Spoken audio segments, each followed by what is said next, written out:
Hey everybody, how you doing? This is TPIM SR Live. I'm your host, TruePowerIsMine. Yes, yeah, I'm back from a very, very long hiatus, but I have Judge Joe Brown on the line with us today. We're going to talk about the recent passing of the Supreme Court Justice Ginsburg.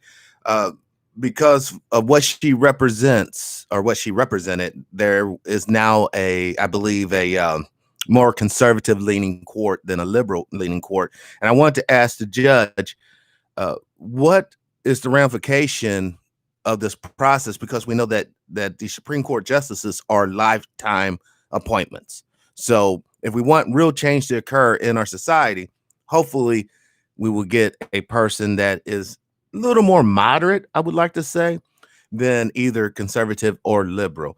So Judge, is it like the Supreme Court justice that had just died? Wasn't she the one that kind of pushed through the women's rights and like the abortions issues?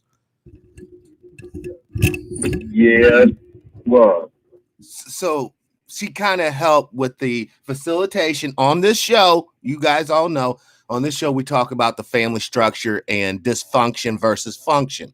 So would you say, Judge, that she was enabling the dysfunction that we're seeing today? to a great extent, yes.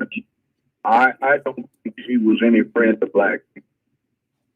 Exactly. I mean, once again, she is a small sombrero.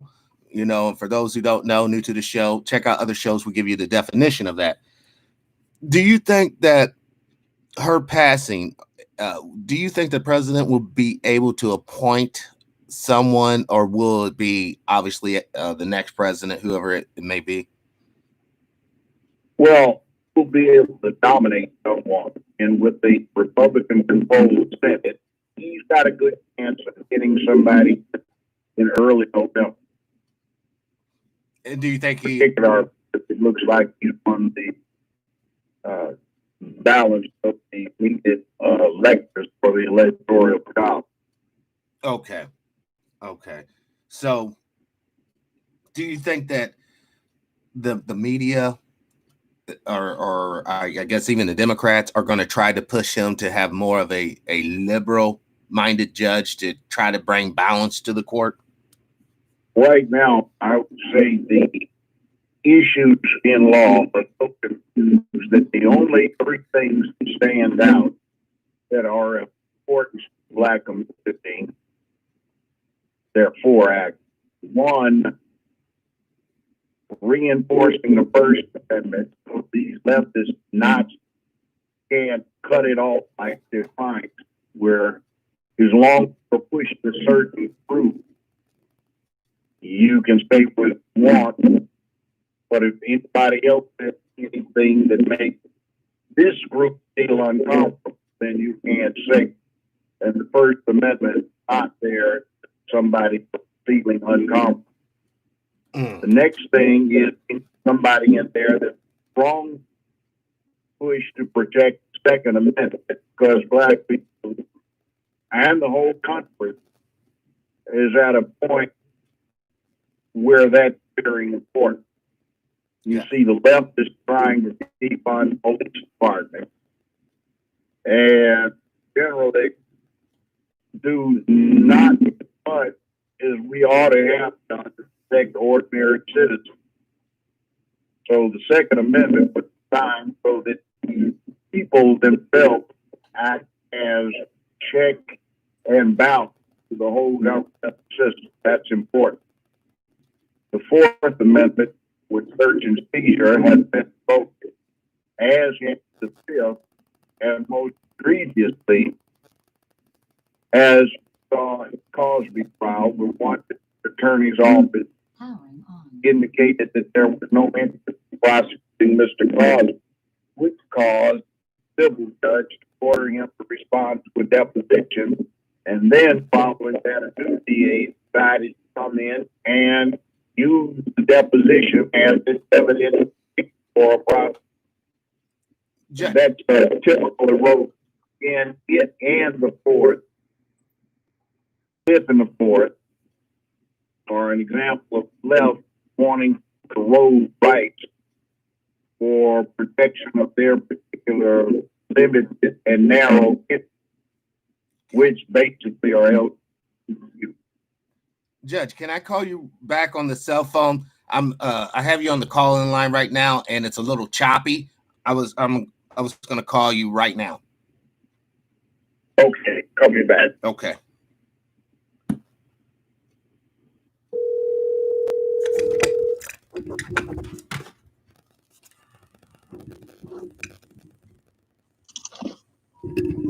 This should be better. You can hear me, Judge? Well, yes, sir. Awesome. This is a lot better. A lot better. It was a little choppy. I apologize. Yeah, and I was getting an echo. Okay, I'm sorry about that. Normally, I try not to use the call-in line. It's been acting goofy. But could you please repeat that, what you said, just like the last few sentences? I think it was extremely important. What is very important to the Black community and also is protection of the First, Second, Fourth, and Fifth Amendments. You saw the amendment wrote in the bill. Dr. Cosby was sued civilly and Fifth Amendment. The attorney's office said the civil judge said you had to participate in the deposition, and then the new DA said we are ready to pair.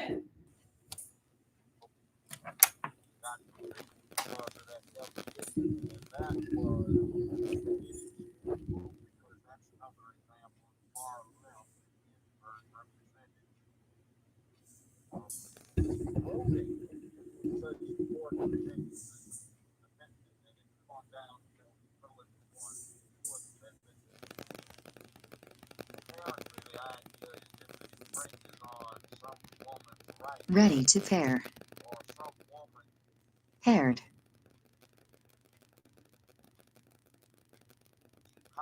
Ready to pair.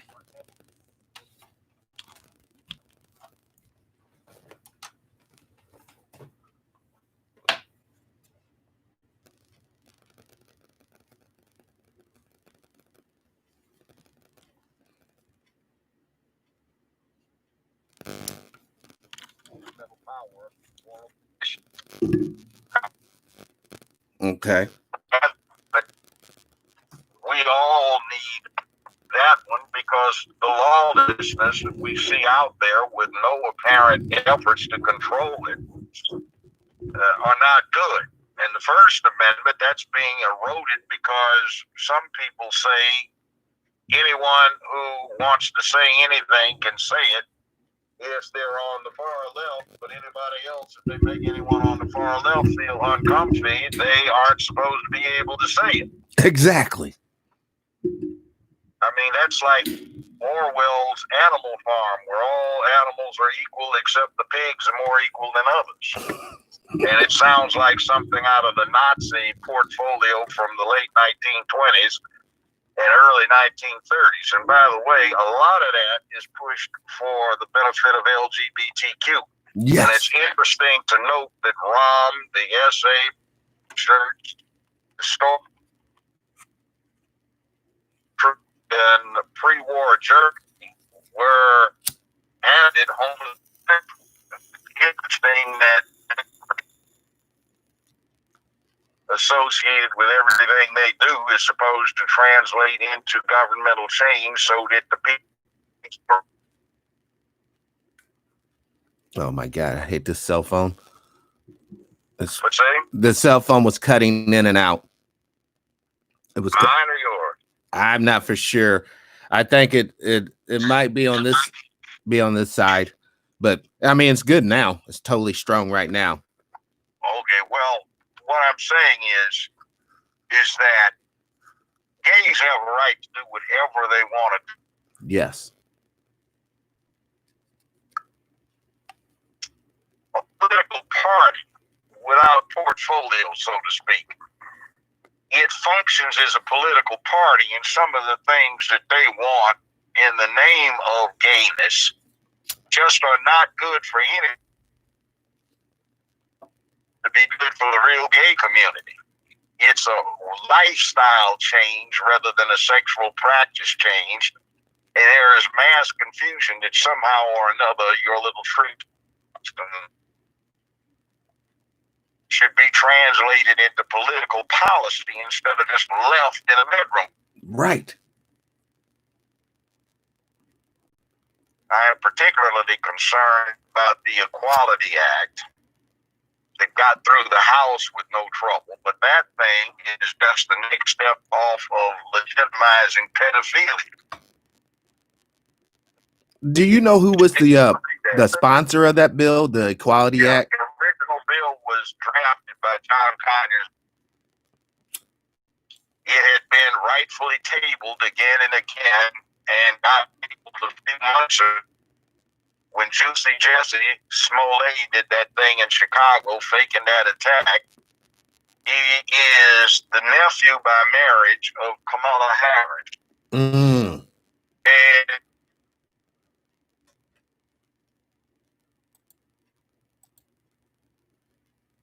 Equality Act got it taken off the table and changed the unofficial name to the anti-lynch bill.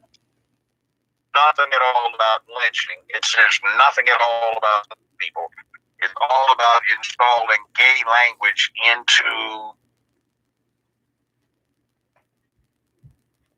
in the bedroom, but as who are entitled to claim practice just by how they get their freaks on in their bedrooms. Exactly. It doesn't make sense. Like, I thought the best policy, for example, with the military they had in a while was don't ask, don't tell. In polite society, you don't get out and just advertise. By the way you dress, I like to get on top, or I like to do it doggy style, or I like style. to cowgirl, like, what is this? Crazy. Could you picture the outrage, Judge, if there was a law saying that all sexual position has to be reverse cowgirl, or teaching that to children? This is how Sally rides. That would be. I know. It's a bunch of people that hate themselves. They hate what they are. They hate what they want to be.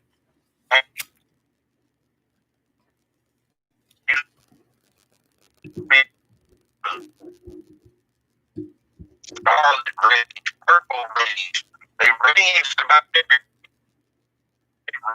So they're angry. They're very angry. They're very. I mean.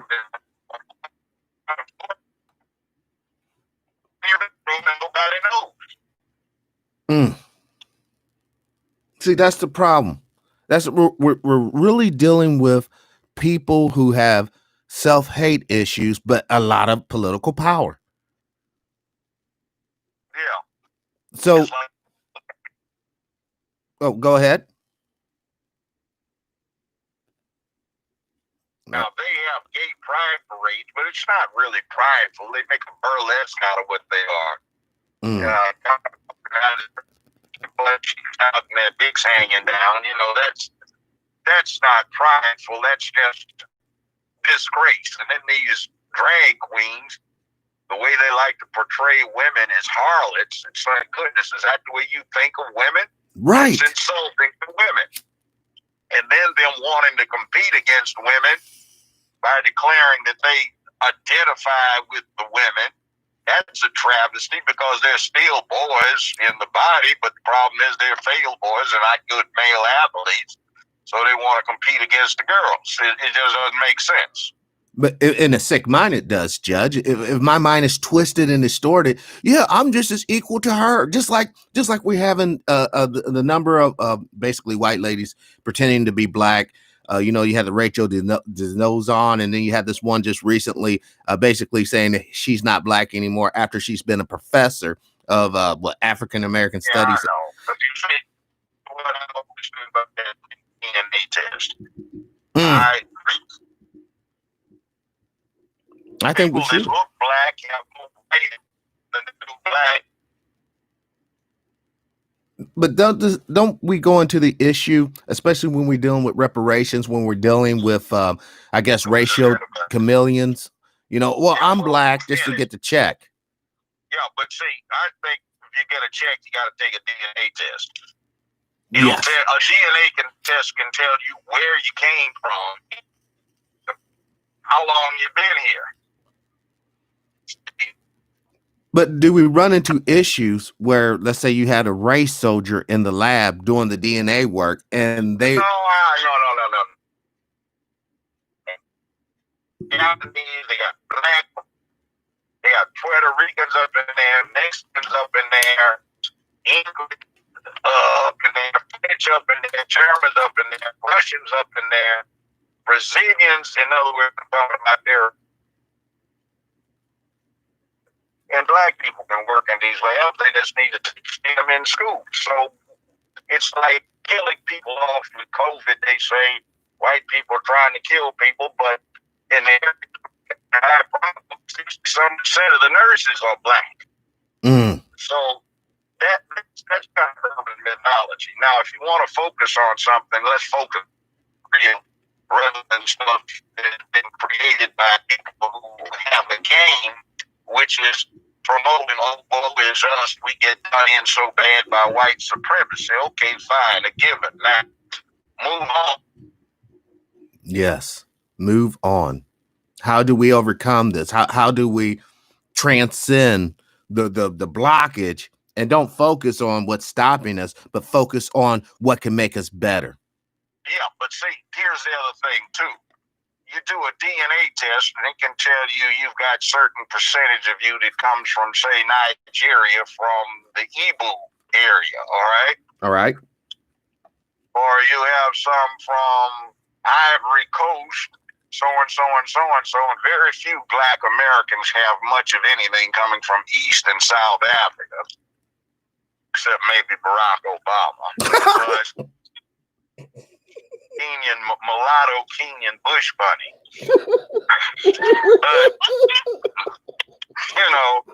other than that, they can tell you where you came into the country, South Carolina, Virginia, where a lot of your mix came in, whether it was North Carolina, South Carolina, Virginia, Alabama, what migration patterns out of those original southern areas your people had. They can tell you all of that. And there's no incentive to go fake the results. They just tell you. You might find, if you're black, for example, a lot of blacks do this, that they've got an interesting percentage of European Jew in them. Wow. They've got a percentage of ancestry from the Iberian Peninsula, that's Spain and Portugal. They have a lot of Irish in them. A lot of black folk have a lot of Chinese from fairly recently, because they brought in a huge influx of Chinese coolies right after the Civil War to rebuild the Southern Railroad structure. And they didn't have Chinese women to provide nookies, so they like ex-slave nookies. So a lot of black Americans have a lot of Chinese genes in them. Let's see what else is interesting. A lot of black Americans who have Irish descent also have Scandinavian or Viking ancestry, because the Vikings came over there and raped and plundered at will at one point in time. Yep.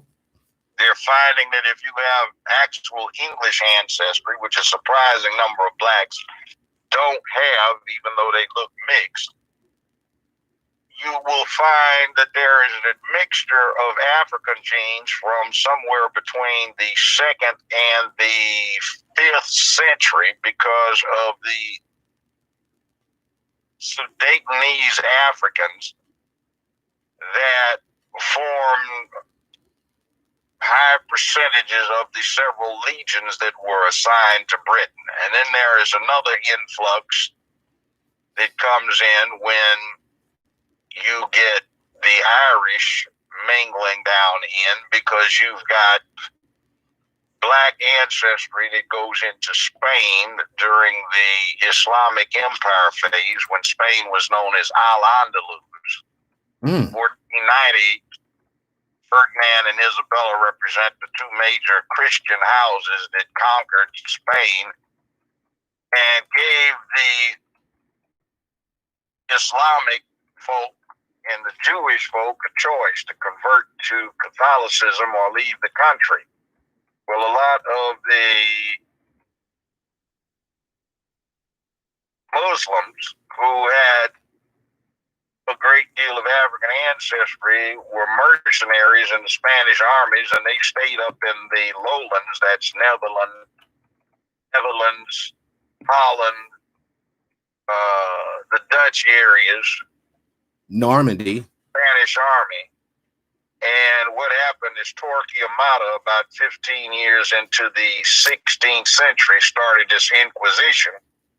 So they didn't come back. And then when the Catholic armies in the lowlands decided to help out the Irish and some of the Scots to resist Henry VIII's violent conversion of the country to Protestantism, well, they got some nookie when they were intermixing in northern England, Ireland, and Scotland. So there is that influx of African genes into the English population.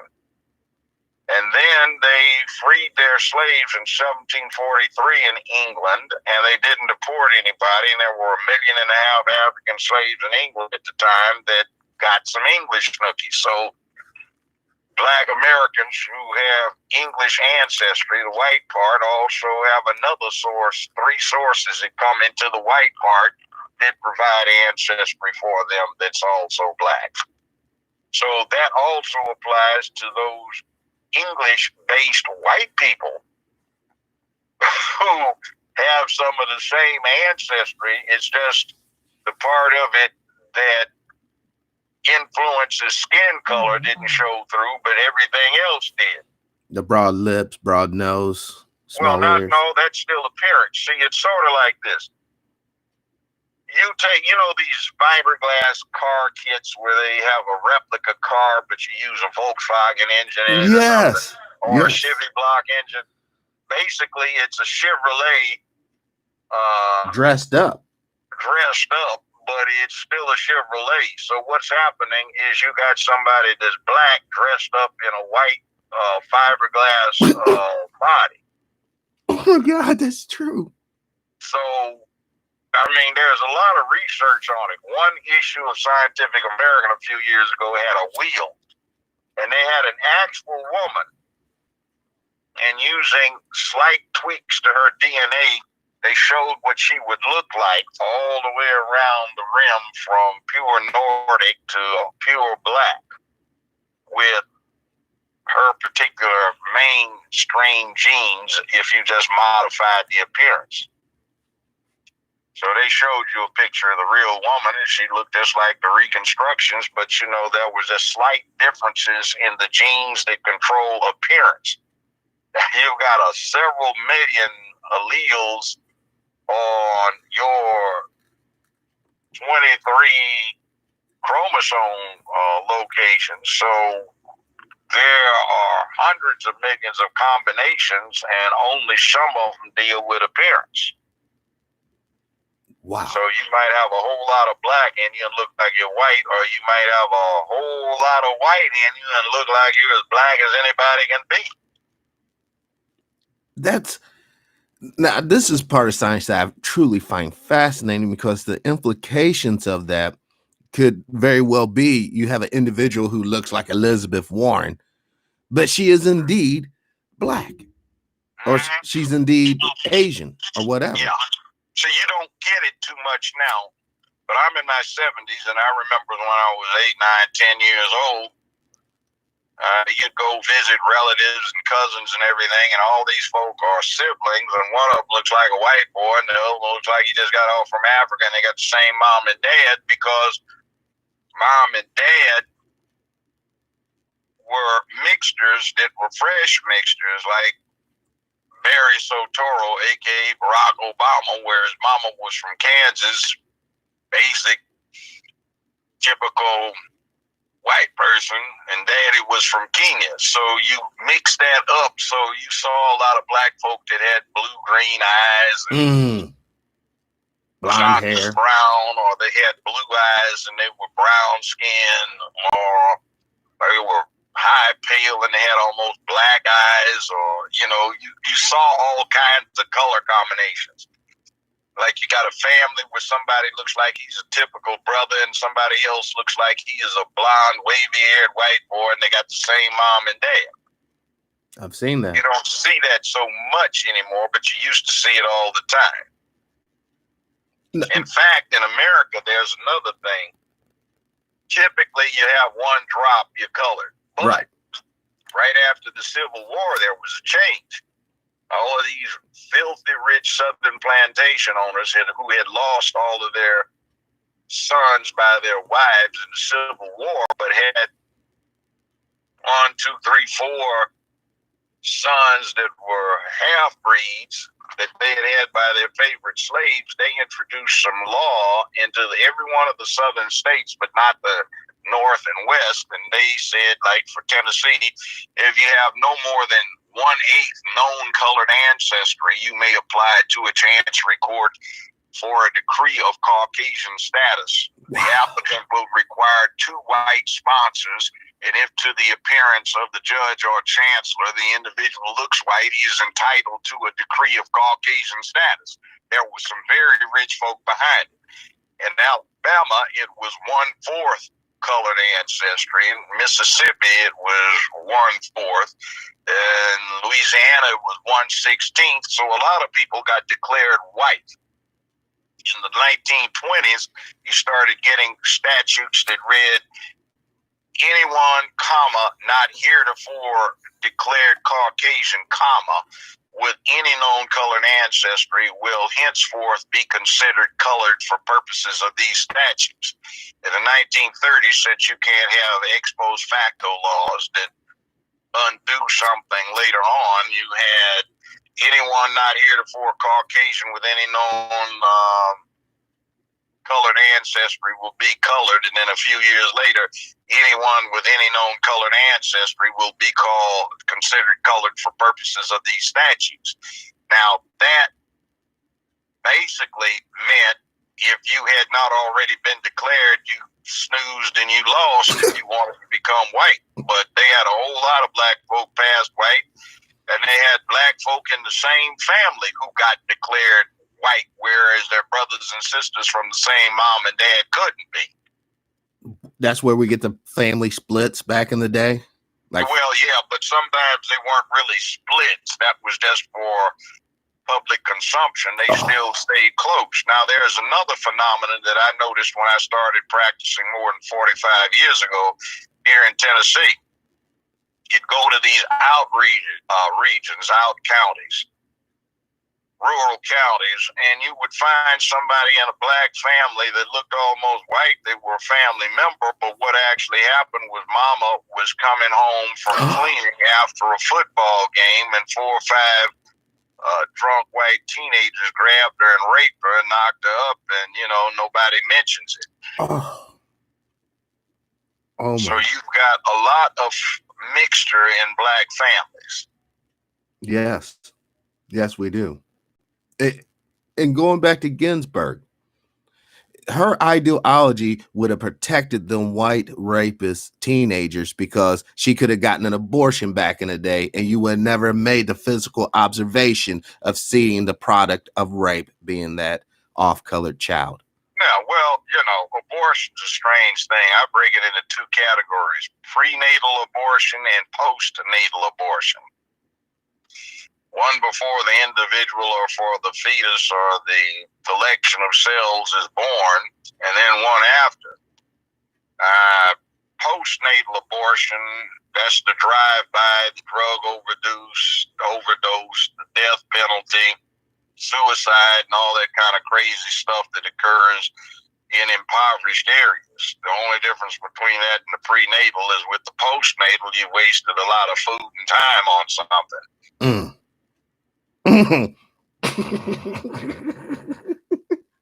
Like a retro abortion. See, it's like death can become something that is not so strange if you've had to deal with it a lot. So it's like surgeons and morticians, and people working detective bureaus with homicide. prosecutors, defense lawyers, criminal court judges. I mean, you have to sign death warrants, and you have to look at these filthy, maggot-infested corpses as you are discerning what evidence can be Used. introduced in front of a jury, or what has to be exhibit for the record, but not for the jury inspection because it's just too gross, where the probative value is outweighed by the prejudicial effect. You know, you got to go do this. So after you've been dealing with death a whole lot,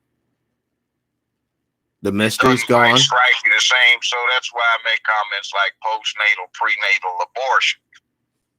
Matter of fact, typically, if you don't do anything at all, out of every time, 5 times your typical human female gets pregnant, she spontaneously aborts 3 out of those 5 times within 60 days.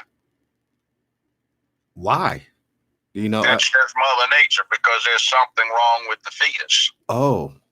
You see, every time you walk or every time you sit down, whether you're inside or outside, you get hit by cosmic rays. And those cosmic rays cause mutations because they damage the genes. And 99.9% of the time, that's harmful. That 0.1%, it can do something if it's combined with some other stuff. So that's how evolution occurs. But most of the time, something's wrong with the fetus. So you can be in America and you can have genetic damage because you are around radon gas. Right. You can have genetic damage. Radon gas just seeps naturally out of the ground. It's not man-made or anything. Right, and many people don't have that problem in the Midwest because we have found our basements. So you're basically digging a hole, and yes. So you have checks on radon gas that can cause mutations. You have background cosmic radiation. Sometimes when you got a severe solar flare, you get a situation where it gets past the atmosphere. We've got some gaps in the upper portion of the atmosphere where the ozone is depleted.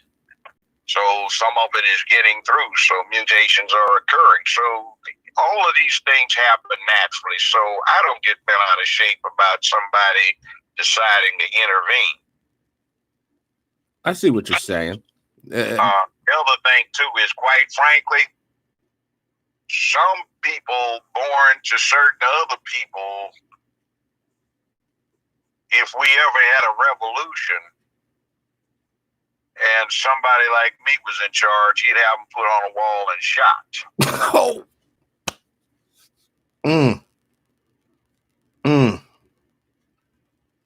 Yes. Really, I mean, that's the way everybody keeps talking about in America for some reason these days. They talking about fairness. See, life isn't fair. Look at the poor cow. Bessie is out there chewing away on her cud, contented, and next thing, you know, she's not there anymore. She's a nice hamburger or a beefsteak. Exactly.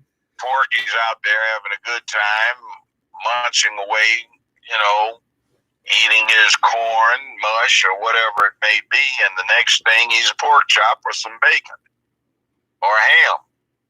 But isn't the conversation about fairness basically a loser's propaganda? In other words, like if you're... Yeah, it is. Or it is else if you are an elite and you're in charge, you're trying to, one way or another, do the equivalent of improve your karma or save your soul or whatever it may be by doing right. And that's what this BLM thing is about. You see out in the streets, oh my God, they've got poor Tommy. He's in the backyard, chained up or in a kennel, and he doesn't know love. Or the poor African bipeds that we imported to work on the farms, now that they've escaped, and the boys in blue are killing them. We must do something. Send 1995 a month into either ASPCA, that's the American Association for the Prevention of Cruelty to Animals, or TPIM, for the black lesbians moment, and we can do something about then the spectacle of some little vanilla cupcake with a rictus of rage on her face, screeching, "Stop the violence!" Okay, damn. I'm sorry, but the BLM, and we broke it down on the show, is not a black family organization at all. They are about transgender. They're about basically taking every normal thing and destroying it. The country up. The British say they're trying to queer things up. And around here, you can't say queer, but if you go to the website, LGBTQIA+, the Q is said to stand for two things, questioning and queer. So they call themselves that. And if you look at the Black Lives Matter manifesto, what we believe, the third item from the bottom says we are a queer affirming network. So let's call them what they call themselves, queer. They're trying to queer stuff up. Mm-hmm. And you can't, like we broke it down on the show that day, you know, for the new listeners, if I was walking down the street in California and a racist homosexual white male said, "Get off the sidewalk, nigger," and I'm like, "Fuck you, faggot," I'm going to jail. I'm getting a fine because actually, that's very true. Yes. A friend of mine that I've known for a long time, her 40-some-year-old son had a house, and some of the gay folk wanted him to put up a gay pride flag. He refused, so they kept bringing their dogs by to crap in his yard. So he started videoing it. So he caught one of them and said, "Get your damn dog shit out of my yard, blah, blah, blah, blah. That's against the law. I'm going to call the police." And they called him the N-word. He called them the faggot word. They prosecuted. He wound up getting 30 days suspended, 250 hours of community service, $2,500 fine, and 1129 probation. Even though he introduced the tapes at trial. I'm going to say it, Judge. I'm going to say for the world to hear. If you're supporting the LGBT blah, blah, blah, you're basically supporting Black Buck Breaking 2.0 because these racist Ed Buck type are going to use their power and influence to buck break black young men. Well, it's more than that. They have enough willing black volunteers because you know what you become if you come into being an open black gay. Oh, successful financially? No, you're not a man to be opposed or be feared on a mano-a-mano thing. You just become another hole the fuck. Damn, Judge. Damn. So you opt out of the whole man-on-man thing and you just become a sex object. That's so pathetic. Way to cop out and bail out of what the struggle you're supposed to be part of. I hope they're hearing us today. I do. That right there was so powerful because you're. Yeah. Go ahead. That's what they used to say back 50 years ago when it started up. Heavily. It's not unknown. In fact, a lot of black folk wouldn't have anything to do with the civil rights thing back then because it was so infested with gays. And they just said they couldn't associate with that. And the other thing is a lot of black men were World War I, World War II, and Korean War veterans, and it has said, I'll be damned if I'm going to get out on my knees for a redneck to beat me across the head until some more rednecks feel guilty about it. If somebody raises his hand to hit me, I'm taking his arm off. Righteous. So they wouldn't deal with civil rights stuff, and then Bayard Rustin turned off a whole lot of people because of his open and notorious gayness, and he was King's right-hand man, and John Lewis, late John Lewis, was one of his little junior grade butt freaks for a long time. Everybody knew it. And then I can remember my dad and some of his buddies would talk about it, and I would ask, what are they talking about? And he said, when you get old enough, I'll tell you. So I remember I was sitting at a table and doing my homework, and he dropped an LA Times down on the table and opened it to the second section. And there was Bayard Rustin, and he had gotten busted in the back seat of a car by the cops when the windows fogged up. and he was getting it in the rear from this white boy and had the other white boy's dick in his mouth. He was a So, Chinese finger cuff. yeah, so I don't know what the hell it was. But anyway, now the gays have got a movement to have Bayard Rustin posthumously pardoned. And I don't think that's right, because there are a whole lot of straight kids that got busted for having sex in the back seat of those big cars back then. Mm-hmm. And their records aren't expunged. Correct. Or they haven't been posthumously pardoned. But that's what was killing the civil rights thing. I think that was like 61, 62, 60, somewhere thereabouts, if I recall correctly. See, I know I was I think I was in the 9th or 10th grade when that happened. So, you know, it is what it is. and you know, that's a very, I guess, like a walk of life. I mean, everybody's been busted having sex in the back of a car. It depends on how you play it, how the cop plays it, and all that. And I never really thought about the consequences of that being on your record, especially in this day, you know, of the sex registry and all that. It's like so much of our lifestyle as when we were younger has been so criminalized. I mean, just a lot of the stuff.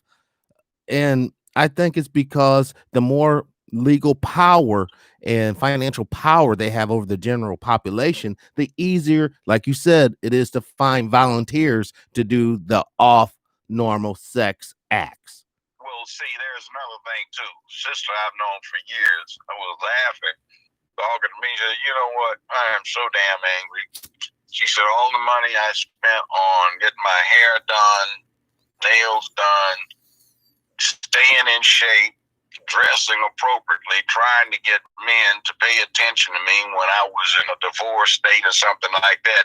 And now these lesbian witches have got them so scared you can't even get one hardly to talk to you without being spastic about it. Exactly, because there's too much on the line.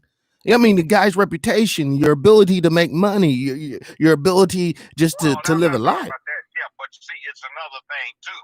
There's another driving engine that I think is part of this whole bit, since BLM says they coordinated for other organizations, one of which they list as LGBTQIA+, is this thing. Like, I'm in Atlanta, and there's a joke from some people who've been through here. One guy told me one time that, Joe, I was in the airport in Atlanta, and I saw the finest woman I'd ever seen in my life, I thought. I went over and introduced myself, and it turned out to be a boy. So, you know, I've got my radar working. Yeah, it hasn't stopped. So I want something fine walks by, I turn to look, and now I just say, I can't say it's fine because it may be something with a dick. Exactly. But that goes back, Judge, to all of our collective indoctrination to believe basically the lipstick, makeup, the long hair, the sexy dress, that is femininity. And it really is. But you know what that is? That's the natural state of affairs. Evolution has been going on for about 4 billion years, and Mother Nature has set it up so the opposite sex have an olfactory attraction. In other words, they smell each other. A visual, in other words, they look differently. Or an auditory difference that is attractive to the opposite sex, they sound different. Now, humans are visual. Yes. We don't walk around naked except at the beach. So the tradition of culture, to back up the evolutionary physiological thing, is that people dress to reflect what's underneath the clothes. Yes. So when you've got somebody doing the enhancements that are typical of the female gender and dressing like the female gender, then you've got troubles because that's sending mixed signals. Have you ever been seasick or motion sick? Yes. Yes. It's horrible. That's because your eyes and the inner ear are not synchronized with what's going on. Well, it's the same thing when some of these drag queens do this kind of thing, or some of these diesel dykes do that kind of thing. It just upsets your equilibrium because what you know does not match what you're looking at. Exactly. And see, it's all part of this process. I said female gender, male gender, and that's what it is. But you see, they've co-opted that word starting about 8 years ago. And they are propagandizing this faux science, this bull, that I think right now they say there are 58 genders, which is crap. And that's an effort to subvert the word, because along with the drag queens, you have this thing going. Their castigation comes from being homosexual. In other words, being sexually active with the same sex. Now, if you could do something to condition the public to think of sex being irrelevant in terms of gender, and it's all on a continuous spectrum with 58 locations on that spectrum, and it's all one, then you get rid of the onus of having same sex if there's only one sex. Wow. That's what they're trying to do. That's why they pushed Michael Jackson. That pedophile was, and I know he didn't get convicted, but he was a pedophile. There's a difference between actually doing something and being convicted of it. Like everybody knows that Al Capone murdered a whole lot of people in Chicago, but they never could get him. They had to get him on tax evasion. Right. You know, so I mean, he confessed to being a pedophile when he started talking about that speech he made in the rain under the black umbrella. He saw nothing wrong with a grown man being naked in a bed with a 10-year-old boy, not his relative, if he was showing love. See, that's that pedophile thing. Well, isn't that also that Mahatma Gandhi thing? Well, not even so much that, but I'm just getting back to why they pushed Michael Jackson.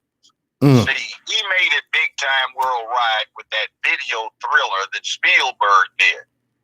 But the song Thriller had been out 2 years before that video, and essentially it had flopped. But they resurrected him, and one of the reasons they pushed him so hard was he was androgynous. Right. In other words, asexual. He was neither male nor female.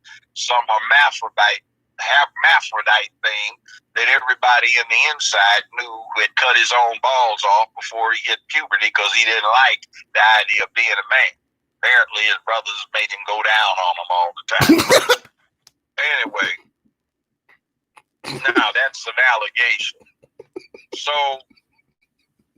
that being the case, they pushed him to try to get away from the duality of sexual reality. Male, female.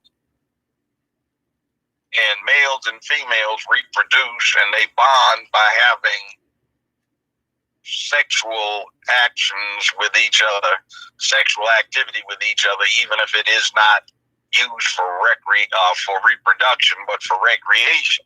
Right. For some reason, they're hardwired wrong, so they get an erection thinking about a hairy butt or something rather than nookie. And they got a dick. Yeah. Or they got a pussy and they get turned on by the thought of pussy.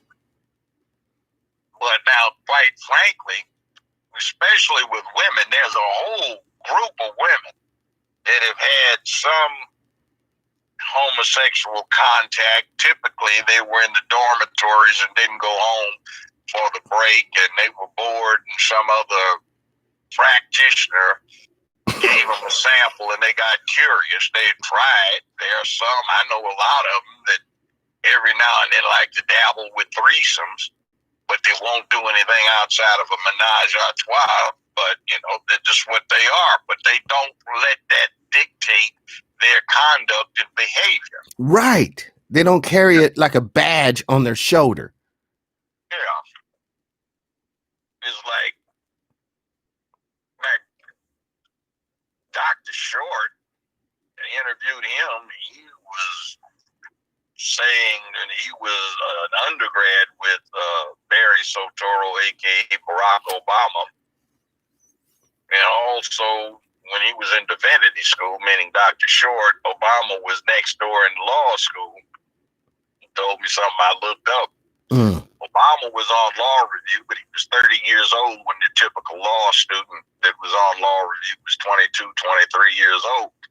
There's that maturity factor, but he got suspended for 6 weeks because he couldn't keep his hands off of the white boys' butts.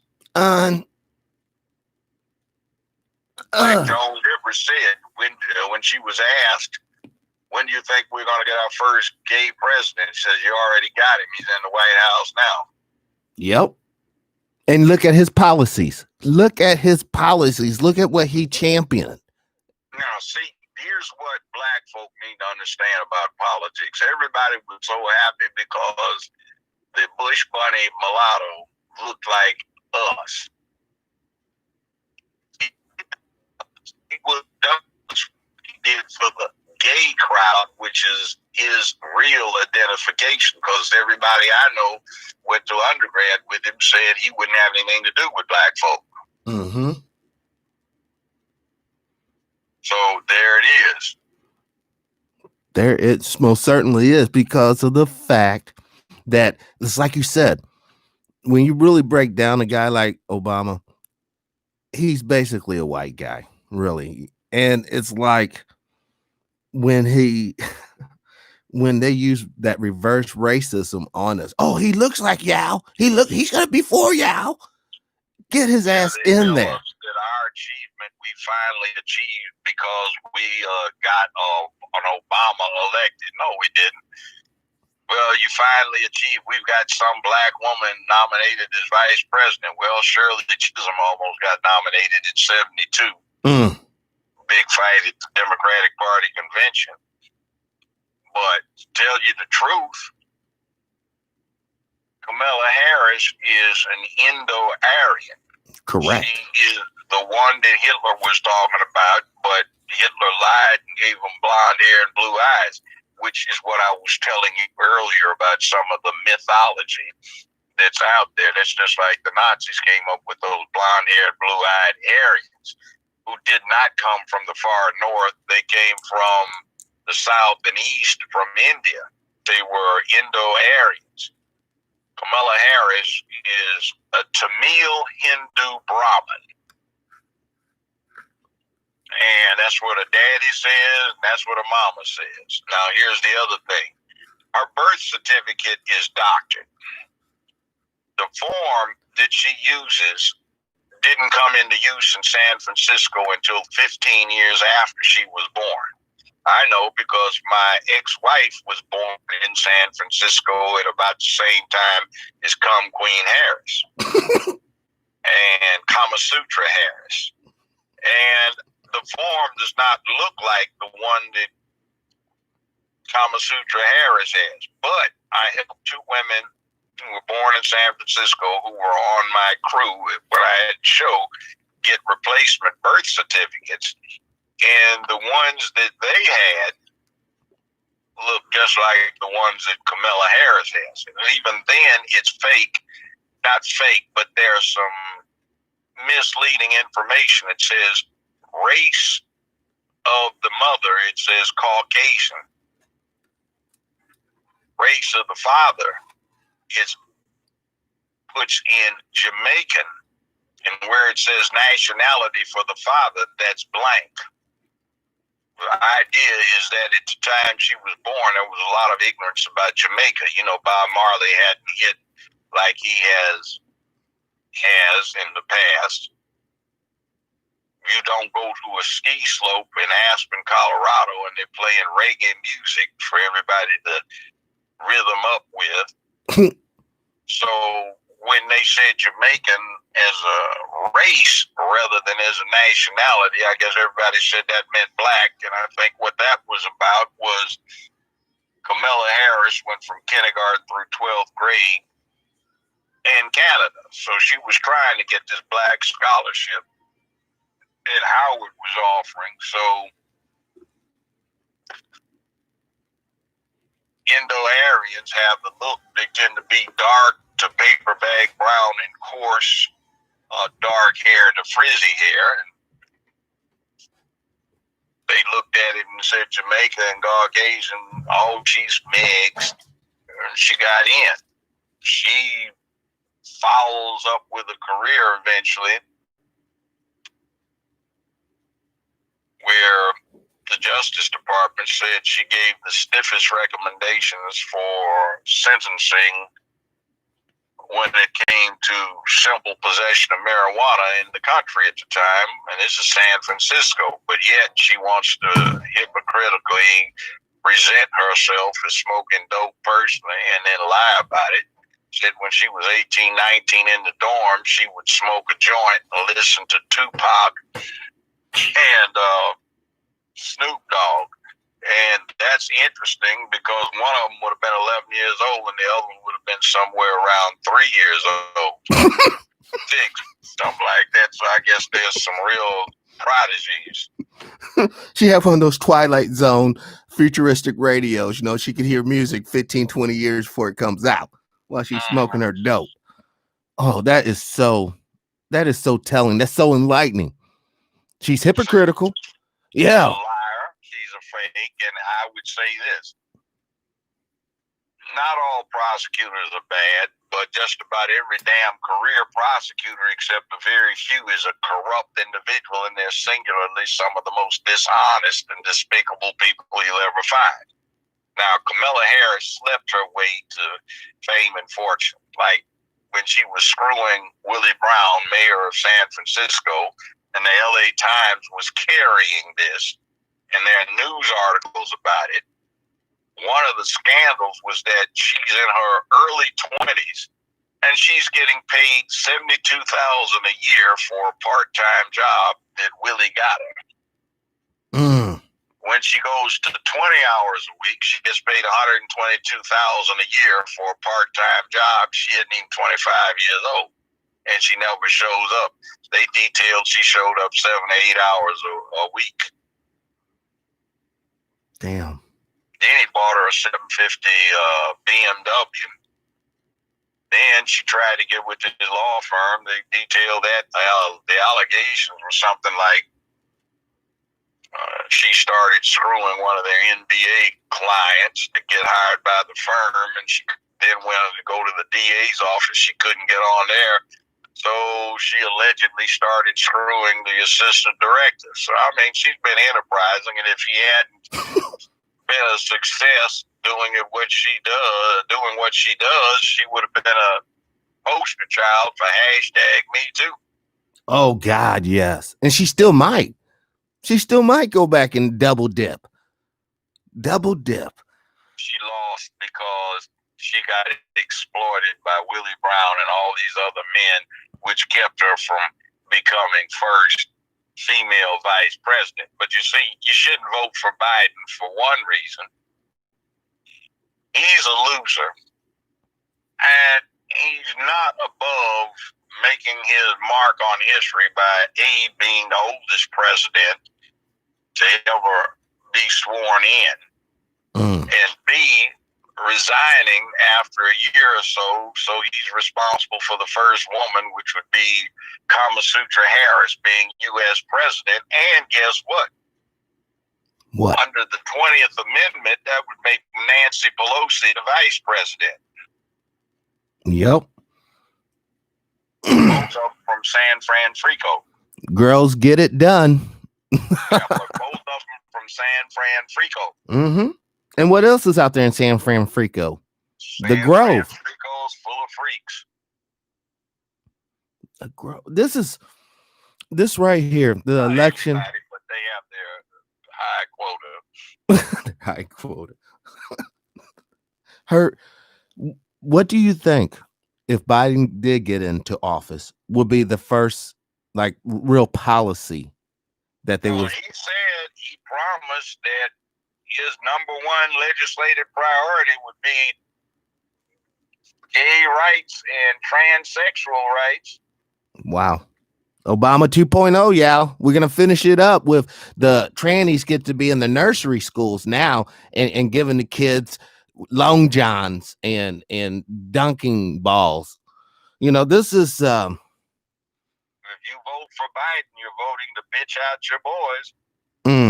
Well, we won't have war then, Judge. We won't have war. That's all you conservatives want. You guys only want war. was the mantra that they used to give, right, Judge, to effeminize the boys. World War I, there was a Democratic president that asked for a declaration of war. World War II, there was a Democratic president that asked for a declaration of war. Korean War, there was a Democratic president that sent the troops over to Korea. Vietnam, it was a Democratic president who started the stuff, and another one who got involved in it. You know? Oh my God. That's true. And at the same time, most of that was occurring towards the later part. You had a director of the FBI quite literally in a dress. Yeah, well, J. Edgar Hoover and his lover, Colson, who was the deputy director. And there you see the left-wing type supporting the FBI and the colored caucus. Black caucus. They're talking about Trump bad-mouthing the FBI, but you know the FBI came into existence to set things up so they could develop the Mann Act, which is supposed to be interstate trafficking in women, and they were trying to get black world heavyweight champion Jack Johnson in jail because he always had him a white woman hanging on. Actually, one of them became his wife, so he and she traveled by train across the corner of Georgia. When they got off, they got arrested by FBI agents for interstate trafficking, violating the Mann Act. And he wound up getting prosecuted, went to trial, got 1 year in a federal penitentiary. He escaped, went to France, thumbed his nose at the country, and his mama did him in. She kept begging. She wanted to see him one day before she died, so he came back. They caught him. He wound up having to flatten the time in the penitentiary, got out and got killed in a car wreck in 1946, supposedly. Now, the mulatto Obama tank from the Kenyan bush didn't do anything, but Trump posthumously pardoned him. Right. I remember that. The reason they busted him in Georgia is because Georgia did not recognize interracial marriage. That was misogyny. That was the legal definition of that? Yep. See, they've changed the definition of misogyny now. But what happened is it was illegal in Georgia at the time because they didn't recognize interracial marriage, so they busted him. Anything north of the Mason-Dixon line would have been okay.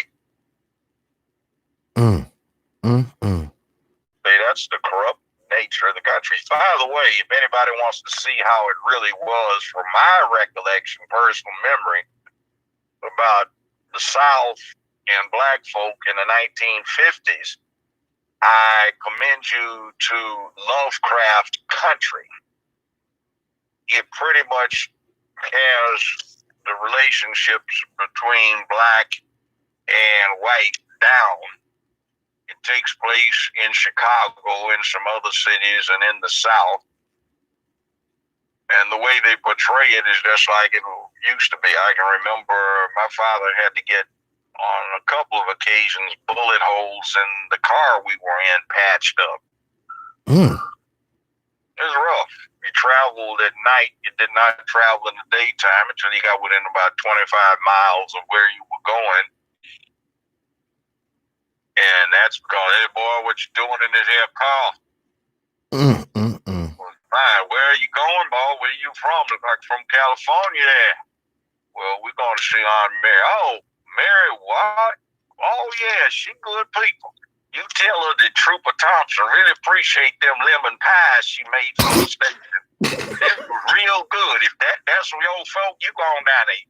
She's good niggas. She's good niggas. And that husband of hers, he good niggas too. So y'all gone. Okay? If you get stopped again, just tell them you talk to Trooper Thompson. Anything else, you ask the field hands where the hell was a safe set of woods you could go park in. Or you got the guide, which they talk about in Lovecraft Country. And that was something a black postman started, and he had other people working with him, and they'd go around the country and they would list the names and addresses of black folk or other folk that would put black people up for the evening for a price, or black or colored motels where you could stay, or hotels or restaurants that would feed you.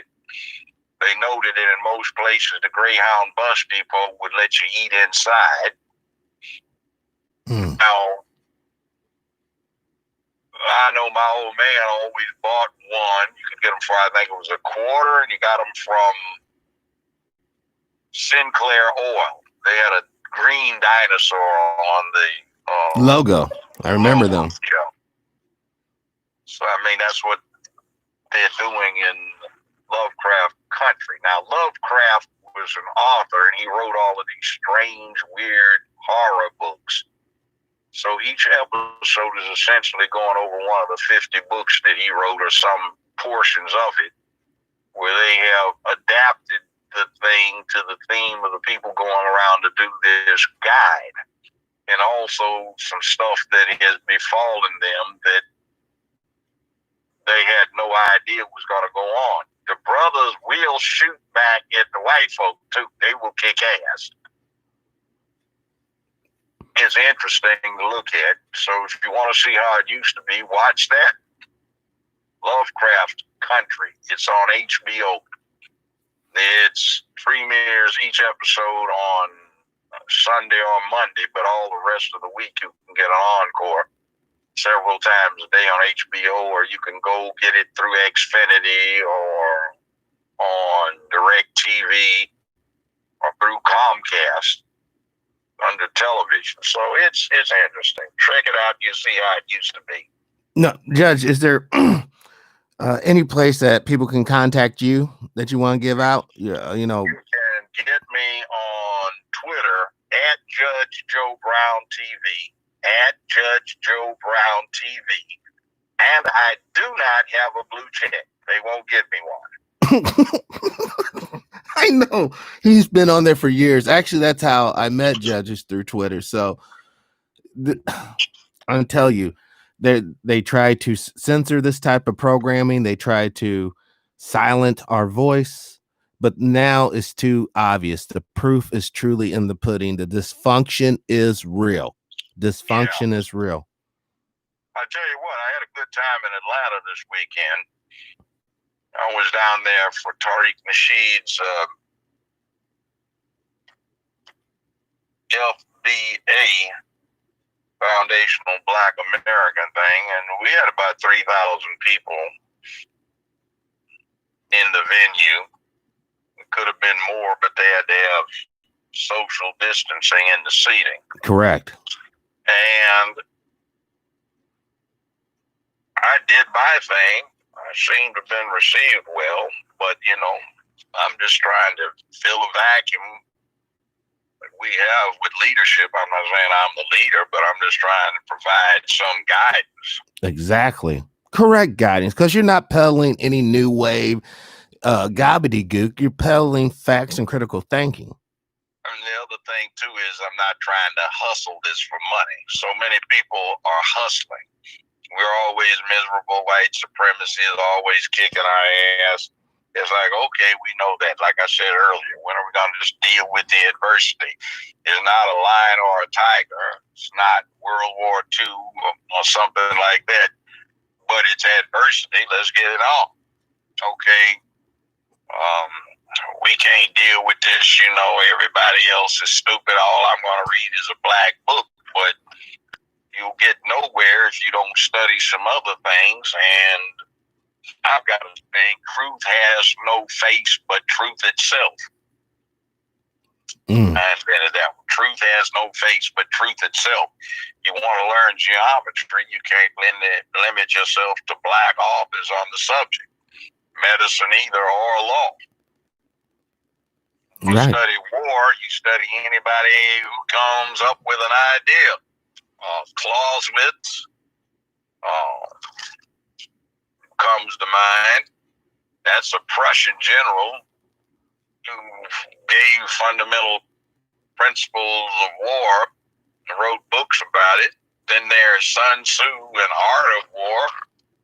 Neither one of those are black. Shaka Zulu, who was a great warrior and a general, he didn't write down too much, but I have had the pleasure of talking to two of his direct descendants. One, His Highness, who will soon be King of Swaziland and of the Zulu, and his brother, who will soon be the Prime Minister. Both of them are descendants of Shaka Zulu. So, interesting. But what you say is true. We have to. Oh, go ahead. One of the things we like to say is we call each other kings and queens, but we don't understand, because if you've got a king and you may have a bunch of queens, but you have one king and a queen or other queens that he selects, and everybody else is not the king nor the queen. You're a subject. Exactly. There ain't a whole bunch of them running around.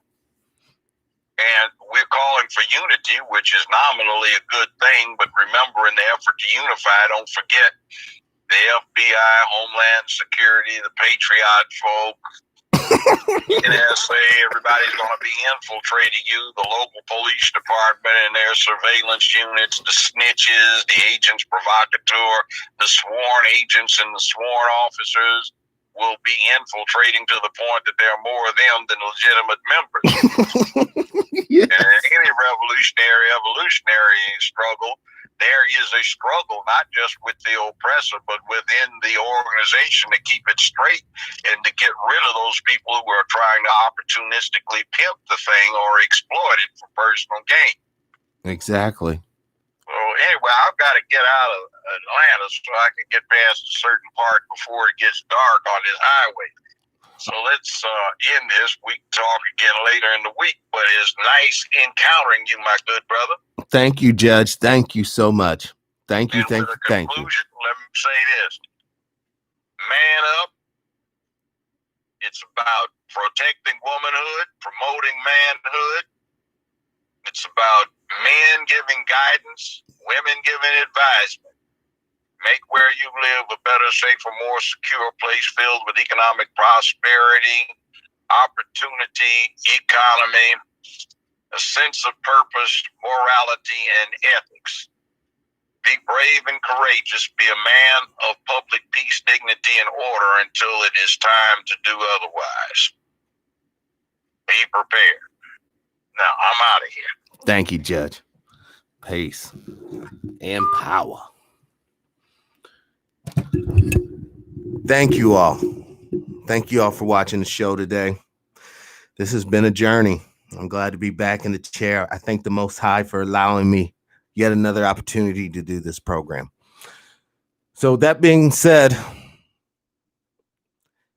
thank you, thank you, thank you. Live your life of integrity without hate, envy, or greed. As always, brothers and sisters, please, please, please, let's try to be kinder to each other. Peace and power, unity and victory, dignity and respect. I love you all. Liberation. I'm out.